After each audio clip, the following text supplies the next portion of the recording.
আজকে আমার অনেক দিনের স্বপ্ন পূরণ হয়েছে। 500 টাকা না 5 লাখ টাকা দামের স্বপ্ন আজকে আমি পূরণ করছি। আজকে অনেক খুশি আমি। স্বপ্ন পূরণ হলে কার না ভালো লাগে। আসসালামু আলাইকুম, কেমন আছেন সবাই? ভালোবাসার মানুষরা, আশা করি সবাই ভালো আছেন। সকালবেলা ঘুম থেকে উঠাই এই যে বিছানা চাদরটা ধুয়ে নিছি, আর আমার বাবু আজকে পুটি করে দিয়েছে বিছানার চাদরে।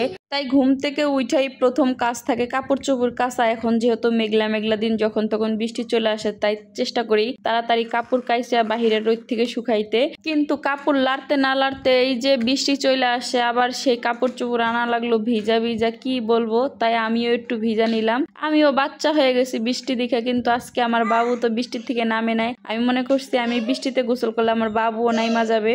কিন্তু আমার আব্দুল্লাহ যে দরজার কাছে দাঁড়ায় আছে, ওকে আমি বলতেছি গামলাটা নিয়ে আসো, কাপড় চোপড় গুলা গামলায় রাখবো, কিন্তু ও গামলা খুঁজেই পায় না। যদি ওরে বলতাম যে বাবু তুমি গোসল করবা, গামলা নিয়ে আসো, তাইলে ঠিকই নিয়ে আসতে পারতো। তাছাড়া এমনি যে ওর সাথে চিল্লাইতেছি বাবু গামলা নিয়ে আসো গামলা নিয়ে আসো, ওর কোনো খেয়ালই নেই। তাই খাইয়া দেয়া সারাদিন তো আমার কোনো কাজ নাই, শুয়ে রয়েছি। হঠাৎ করে মনে হইলো একটু রুটি বানাই, কারণ বস্তা ভরা আটা আছে, তাই ভাবলাম আজকে রুটি বানাই। তাই উঠা আমি এই যে কতগুলা রুটি বানাইছি, আর রুটিগুলা দেখেন কতগুলা হয়েছে। এই রুটিগুলা কি করবো জানি না। তারপরে বিছানা চাদরগুলো ভেজা ছিল, তাই ঘরে মশারি টাঙায় আমি যেইভাবে লাড়তে দিছি।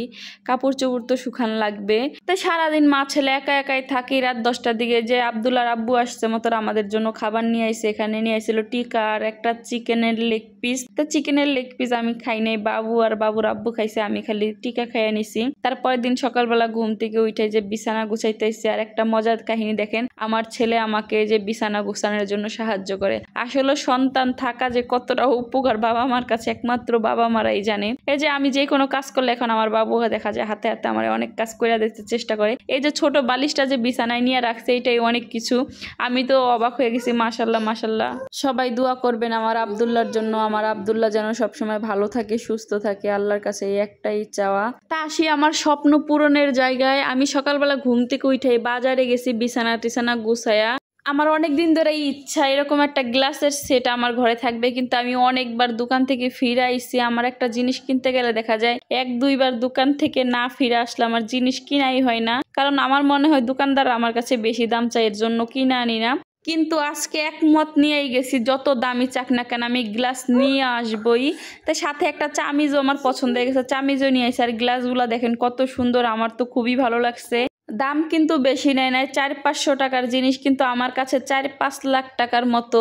ছোটবেলা দেখতাম মা কাচের জিনিস ছুকে যে সাজায় রাখতো, প্লেট গ্লাস, কিন্তু আমাদেরকে খাইতে দিত না। পানি টানি আমরা বলে নষ্ট করে নেবো, ভাঙিয়ে নেবো, এর জন্য এখন নিজে জিনিস কিনছি। এখন যখন মন চায় তখন এই গ্লাসে পানি খাইতে পারবো, কাচের প্লেটে খাইতে পারবো, টেনশন নাই কোনো। যাই হোক, এখানে সন্ধ্যাবেলা আমি আবার একটু আম কাইটা নিয়েছি খাওয়ার জন্য। আর রাতে এই যে মাংস বসাই দিছি, আমার ভাই আসবে, এর জন্য একটু গরুর মাংস রান্না করতেছি। অল্প একটু মাংস ছিল, এটুকুই রান্না করতেছি।